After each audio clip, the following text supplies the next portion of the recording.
visiting Rotarians. Today we have from Lake Hickory, Fran Farthing, and from Valentine, Rachel Ashman. Do we have guests of Rotarians? Any guests of Rotarians in the room? Well, I do. I'm not being a very good host, because I'm not sitting with them. But I have Philip Moore with me today. He's the Senior Vice President at PNC Bank.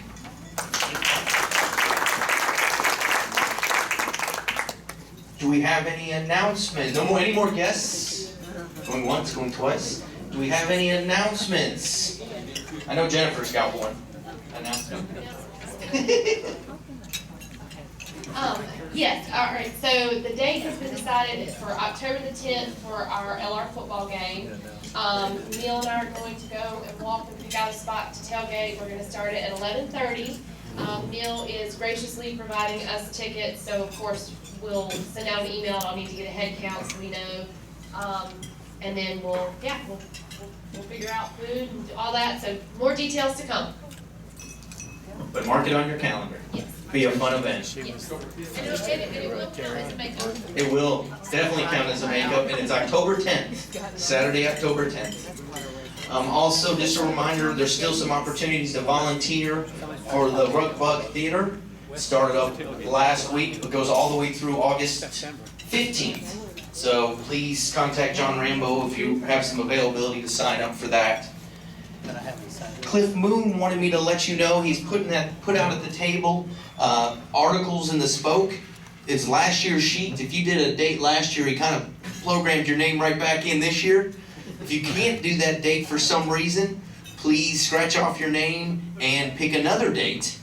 If your name isn't currently on the sheet, please help him out and sign up for one of the open spots. If anybody signs up for multiple dates, he'll work that out and get in contact with the folks. So that's on your table. Just leave it on your table. He'll pick it up after the meeting. I don't know. Alan Finley, I think, is down. John Bates has our Sunshine Committee report today.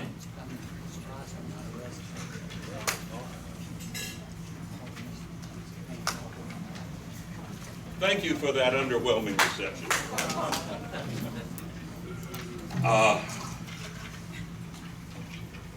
As John Rambo says, I don't want to take John's thunder, but he does something that I'm proud to do myself. My name is John Bates, and I am a Rotarian.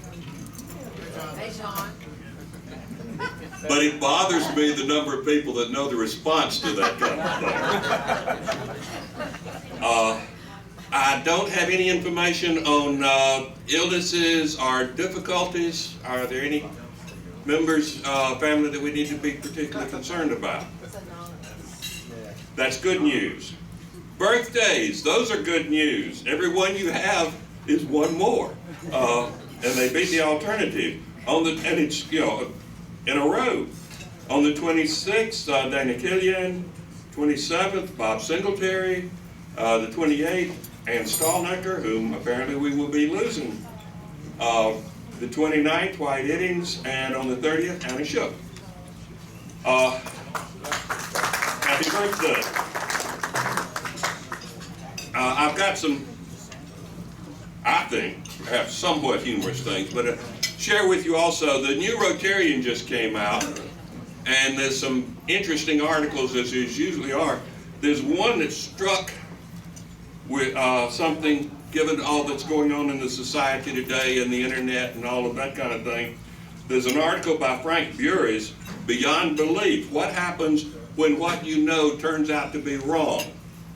Now, a few years ago, I was reading something by the best named theologian it possibly could be. His name is Luke Timothy Johnson. Now, that's the best theological name there is. But anyway, he was talking about cognitive dissonance, which is this kind of thing, which is how people react when they know something absolutely, and they hear something that is totally opposite. And he was saying, well, one thing you can do is just, that's wrong, I know it's wrong. Never mind, reject it. Another is to, well,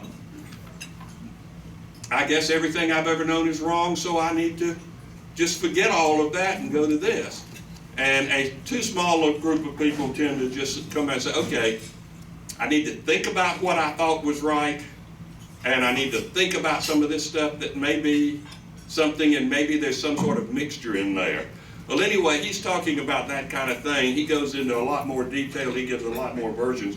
But one of the interesting things is there's a whole lot of people today that when they hear something and it's very clear evidence that that what they have thought before is wrong, they just double down and believe it even stronger. So anyway, it's worth reading and thinking about on that. Anyway, now, two antennae met on a roof, fell in love, and got married. The ceremony wasn't much, but the reception was excellent. Man walks into a bar with a slab of asphalt under his arm, says, "A beer for me and one for the road." A fellow went to the doctor, said, "I can't stop singing the green, green grass of home." Doctor says, "That sounds like Tom Jones syndrome." "Well, is it common?" "It's not unusual." Two cows were standing next to each other. Daisy said to Dolly, "I was artificially inseminated this morning." "I don't believe you," said Dolly. "It's true," said Daisy, "no bull." And then finally, what an appropriate reaction for me having done this, two fish swim into a concrete wall. One fish turned to the other and said, "Damn." Thank you, John. Appreciate those. You didn't get all of them. One announcement I did forget to make is this is the last Thursday to donate to the Back to School Carnival. So if you can either donate through the red buckets, or if you do have some school items that you brought. Robin, would you like to? I just want to say thank you to everybody for joining in on this project. We're really excited about it, and I just thank you for your prayers and support. And afterwards, I would love to come and bring a little slideshow for you so you can see what all of your efforts have done. There you go, Bob. Got a program for you. Thank you, Robin. So appreciate everybody giving generously over this last month for that. And on to our program. I happen to be in charge of it. Last one, Bob takes over next week, so I'm sure, present company excluded, they'll get better under Bob's leadership and Philip's leadership, I'm sure. I got Jason Howard. I'm sure a lot of you, if you don't drink craft beer, I'm sure you've heard about the explosion of craft beer just throughout the United States, and in North Carolina especially. There's a lot of breweries that popped up around the state, and Jason will let us know why North Carolina is such a fertile ground for that. Jason's a good friend, one of the first people, him and his wife, that my wife and myself met when we first moved here to Hickory. So we've known Jason for about 8 years now. And, I'm not stealing his thunder. All of his bio info is in the spoke, so I'm going to let him take it over. Jason? Good afternoon, everyone. Thank you, Mark. Yeah, as Mark mentioned, craft beer, for those of you who are not familiar with the distinction of that product, kind of falls in a hierarchy of, you've got your Bud, Miller, and Coors as your large macro breweries that account for about 90% of all the beer that's sold in the United States. And then you have little guys like us who are the craft brewers, or previously referred to as microbreweries, who account for about 10% of that beer. It's been about the last 5 to 10 years that craft beer has really started to explode at rates doubling every year in terms of the number of breweries that are out there, and also the amount of beer being sold in the market. So I am fortunate to be part of that small segment of that market, and us as a business, we are experiencing the same sort of rapid growth every year that the market is. And I think most of the groups in our position are sort of experiencing the same thing. Beer is a $50 billion industry in the United States annually, and craft beer accounts for 10% of that. So as a market segment, we account for about $5 billion in gross sales. That small segment is composed of about 2,200 breweries nationwide.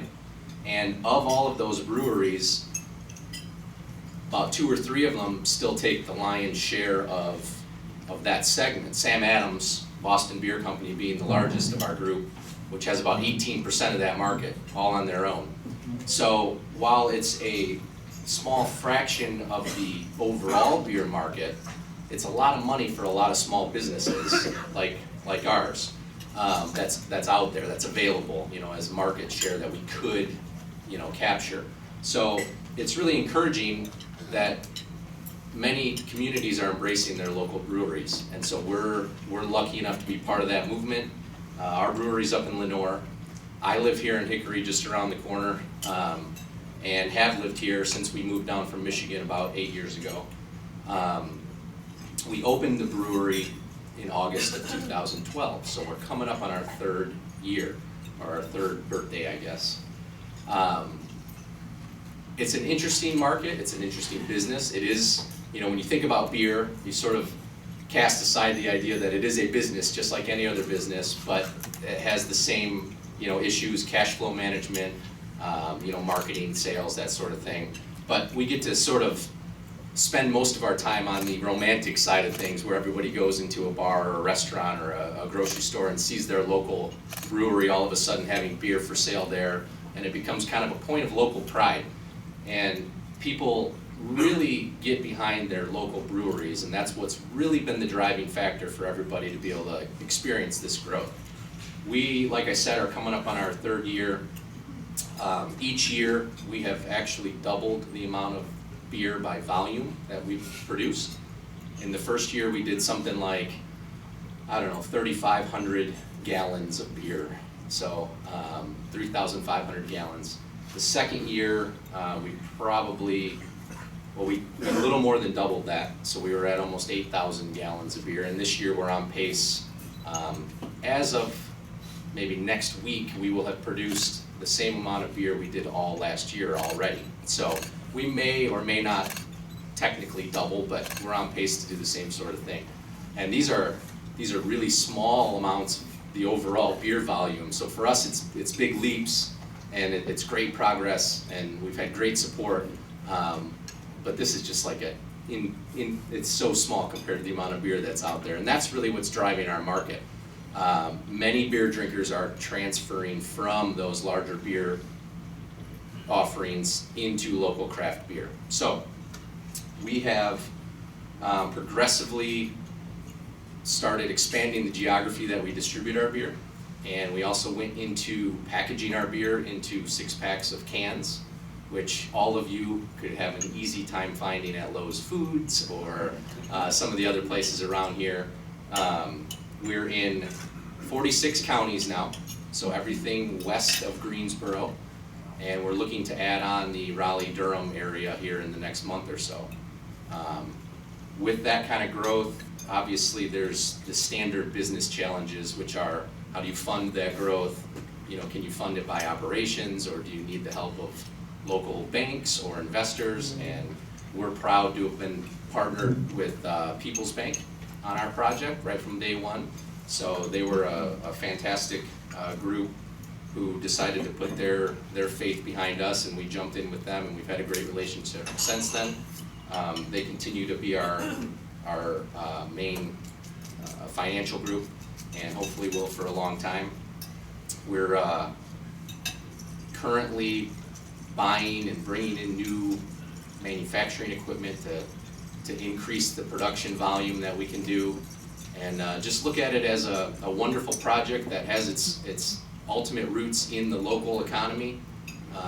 We expect to see most of our growth will still come centralized to where our home turf is, and I consider Hickory our home turf. And this is kind of the point at which we expand from. So we have our highest concentration of sales here, and it's kind of like concentric circles going out. And we expect to see that trend continue. I still think we'll do more and more business and partner up with more and more restaurants and stores here as we still continue to go out further and further geographically. I went with a little bit of a different model than some of the other breweries that have popped up. You have North Carolina is very favorable to the brewery industry.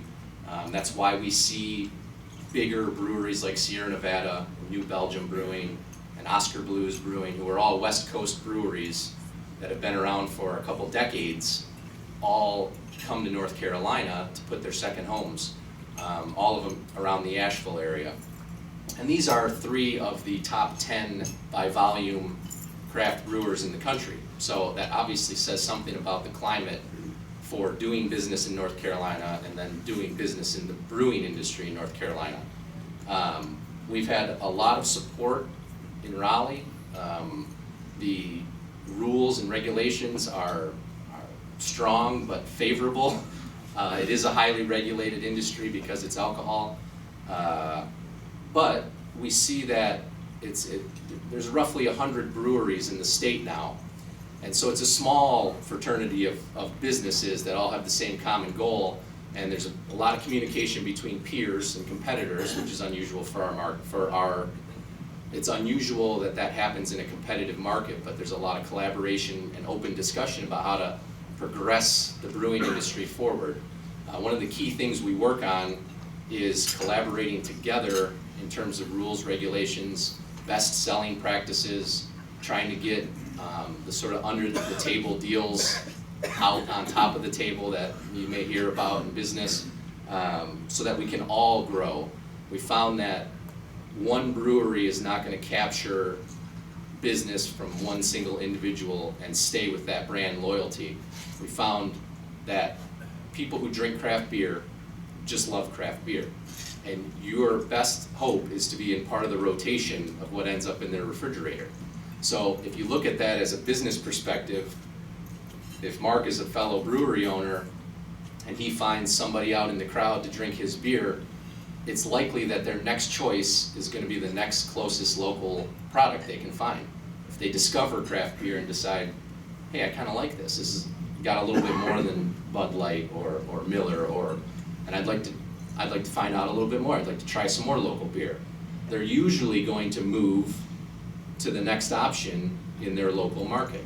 So I'm very close friends with the guys who own Old Hickory and Catawba Brewing in Morganton, and the guys who are at Blowing Rock, Boone Brewing. We know each other well, and we're willing to help each other out in any way possible because we know that our customer is likely going to be their customer or already was their customer. And like I said, you used to have this real strong, I'm a Bud guy, that's all in my refrigerator, that's the only beer in my refrigerator. Well now, if you're a craft beer drinker, you have probably got 3 or 4 types of beer in there. So our main goal is to keep the quality up, keep the presence out there as a local business, and hope to be part of a beer drinker's rotation when it comes time to decide what to buy.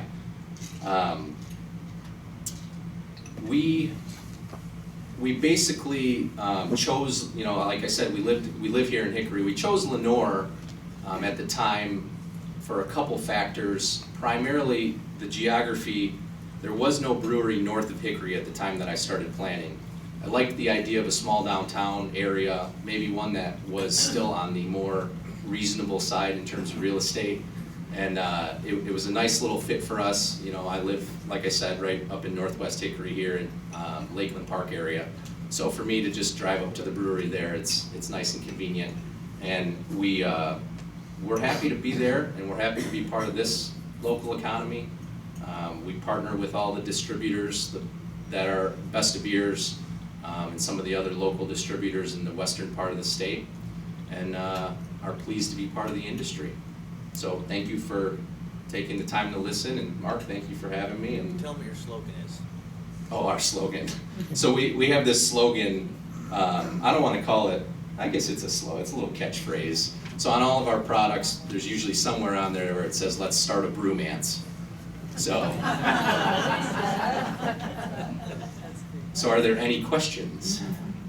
Yes, sir. Can you tell us a little bit about the production and like the Sure. The raw material? Yeah. And the water quality Yep. and that sort of thing? Yeah, so production's actually quite, we can squash that down into a real simple explanation. We use all municipal water. That is a perfect source for us because the city of Lenoir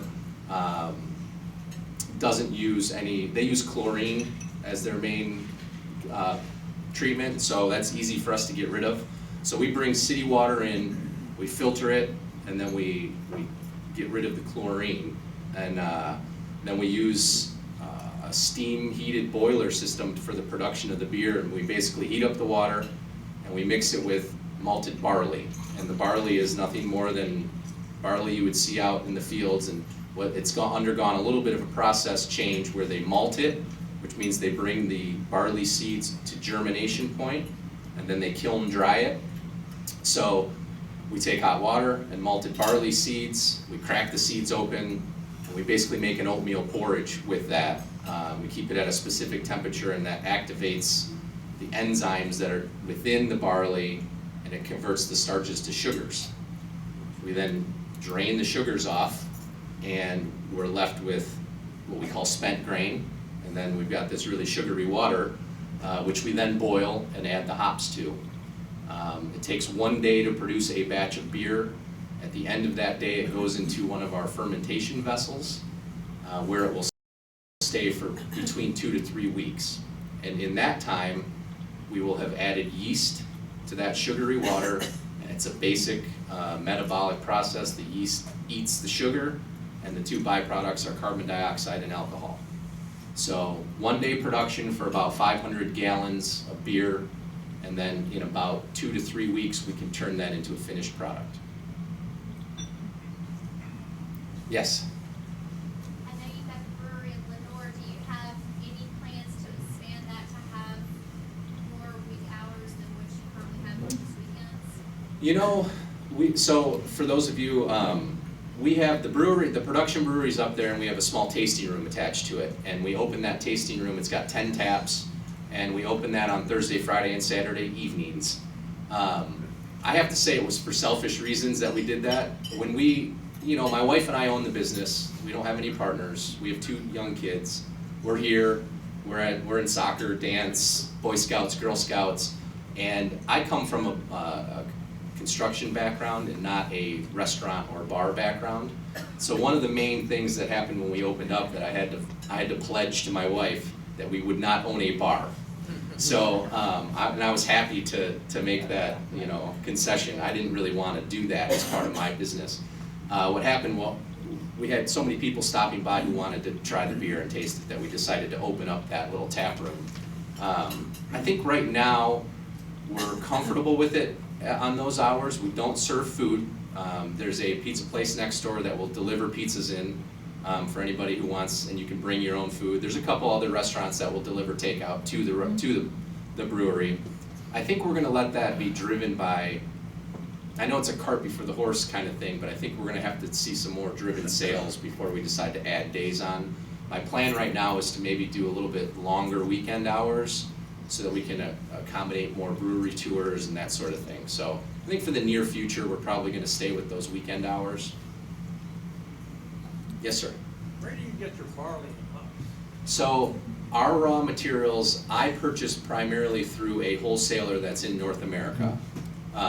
It's a malting company, and they're up in Wisconsin, and they, most of our beers are made with North American grown barley, and also I would say probably a fair 80% of our hops are also North American. And the big hop producers are out in the Pacific Northwest, and so those companies, we basically work through brokers, hop and barley brokers, and there's actually a distribution point that used to be in Hickory, right at IFH. They moved they were growing as well, as quickly or quicker than all of us, so they opened their own facility over in the Asheville area. So our grain comes from a malt stir that's up in Wisconsin, directly to Asheville, and we get it delivered from there to us. Yes? How many employees do you have? I was just talking with Mark about this, I lost one who moved and gained one today, so we're a small outfit. I have one assistant brewer, and then I have 3 other guys who are sort of part-time, project-oriented. So like when we decide to can or we have a brew day, we bring everybody in. So 1 full-time, 3 part-time, and then a couple part-time taproom staff. And then I'm there all the time. but I don't count, I guess. Yes, sir. What got you started to be a brewmaster? So it was a hobby, like many of the other guys who are in craft brewing. It was sort of first you had to have a little bit of a passion for drinking the beer, and then you have to move from any kind of beer into craft beer. About 10 years ago, my wife bought a how to make beer kit for a white elephant gift for our family Christmas. And I was an avid craft beer drinker at the time anyway, but it was sort of fate that I, made sure I was the one who grabbed that kit from the pile. And I just started really aggressively learning about and experimenting with home brewing. When I moved here in 2007, there's a local homebrew club here, and so I got engaged with that, and of course I have that great leadership quality of not being able to say no. So they immediately put me as president of the club, and I got to know a lot of the guys who were homebrewing. During that time is when I actually kind of became friends with the guys who own Old Hickory and Catawba. And during that time and through that friendship, I kind of went crazy with the technical aspects of homebrewing and learning from them. And about 5 years ago, I had the chance to brew a batch of our beer on the Old Hickory system, and they actually produced it and put it in kegs and served it at their handful of locations. And that was sort of the nail in the coffin. I was like, I think this is what I want to do. So, and I had been building houses out in the Lake James and Morganton area, and obviously we know from 2007 till now the roller coaster that has been. So I was fortunate enough to have enough business to get us through, but it was time. I felt like I saw business-wise the writing was on the wall for upper end new home construction, and I just figured if I was going to dive in or take a chance, now was the time. So. Give a couple names of your beers. Oh yeah. So if you're out and about and you are in Lowe's Foods or any of the convenience stores or anything, you're likely to find our cans. Action Man Lager is our amber lager, and that would be similar to like a Yingling or a Sam Adams. And then Trailmaker Pale Ale is our really hoppy American Pale Ale, which is kind of the true backbone of American craft beer. That would be similar to like a Sierra Nevada Pale Ale or something like that. Those are the two main brands that you'll see the most of. Action Man ends up being on tap quite a bit at restaurants. It kind of revolves in and out. We're looking to release a classic American Pilsner actually in the next month or so as well in cans. So hopefully we'll have 4 year-round offerings in all the grocery stores, and then you can just see it pop up in places on draft. What's the craziest thing you ever brewed beer-wise? I asked him what's So the Mark, craziest thing you what ever... was the craziest thing I ever brewed? Our brewery is pretty, me as a person, as a beer drinker, and our brewery is pretty traditional in general.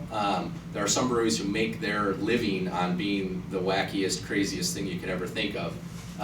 So I'm not as exciting as some, but we did a beer last year and we repeated it this year where we used sumac berries in it, and we crushed those up and put those in the beer, and it created like a really tart flavor.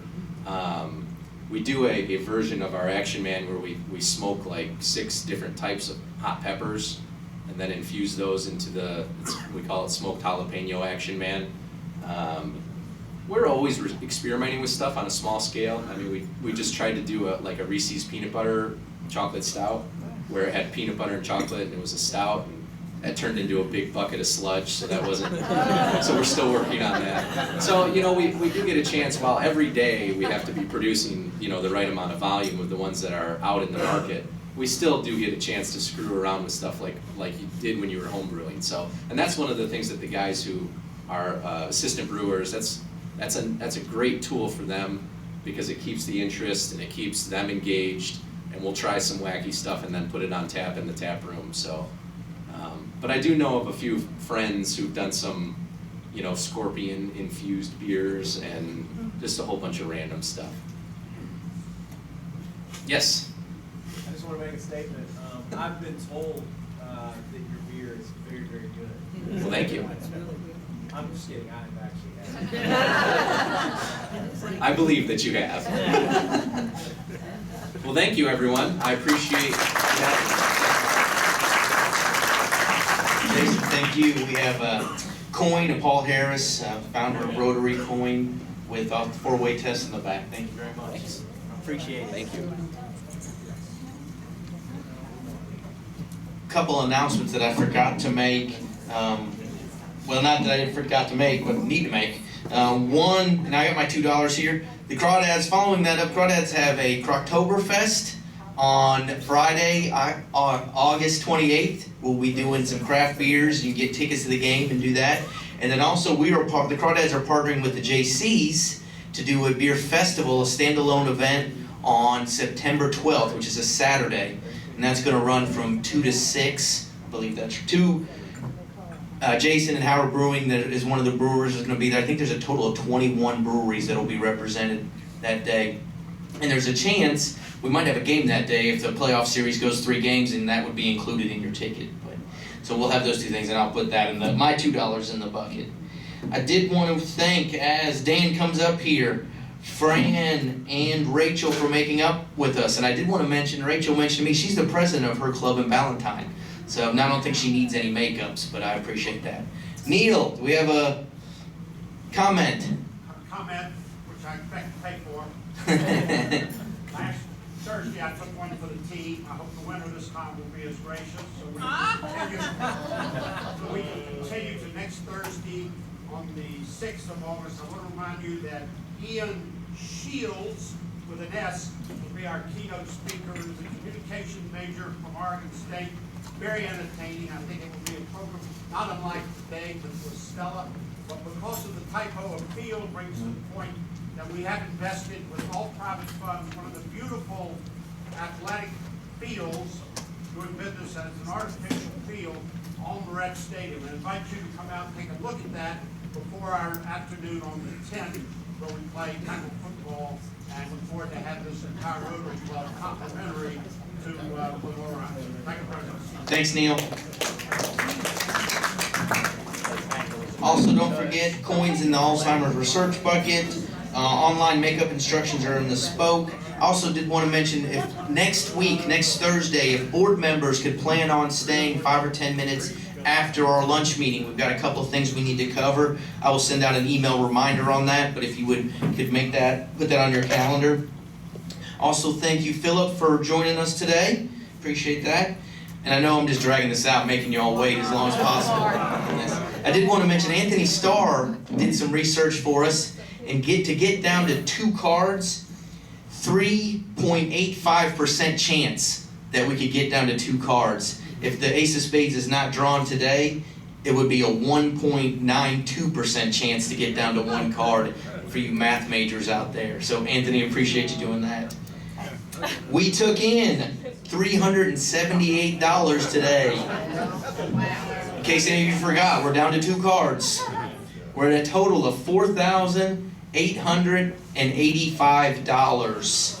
I did want to remind folks, visiting Rotarians and guests of Rotarians, if your ticket is drawn, you get half of today's pot if you draw the Ace of Spades, and the Ace of Spades gets put back into the cards for next week. So visiting Rotarian or a guest of Rotarian.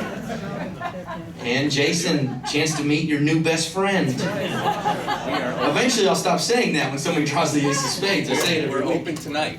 That's right, that's right. He says they're open tonight for whoever wins. The last 3, 5, 9, 8. Last 4, 1, 5, 9, 8. Avery? 1, 5, 9, 8. Steve Mull.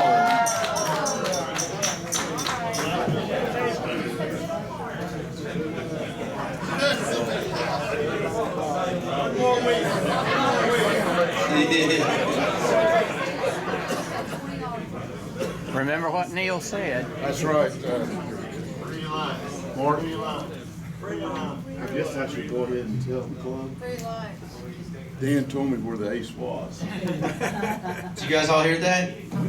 Dan told me where the ace was before I came up here. He told me it's going to be in the middle. Yeah. He didn't tell me which side of the middle that is. Go, Steve, go. Go Steve. I feel lucky. Drum roll, please. No.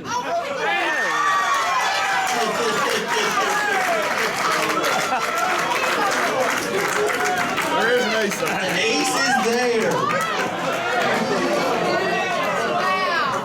Neil, I know how you Somebody's gonna win over $2,500 next week.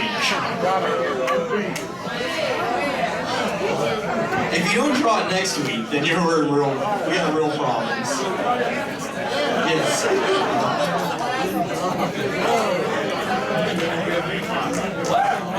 Let's close with the four-way test, which is on my left today, not on my right, for those that read. Of the things we think, say, and do, is it the truth? Is it fair to all concerned? Will it build goodwill and better friendships? Will it be beneficial to all concerned?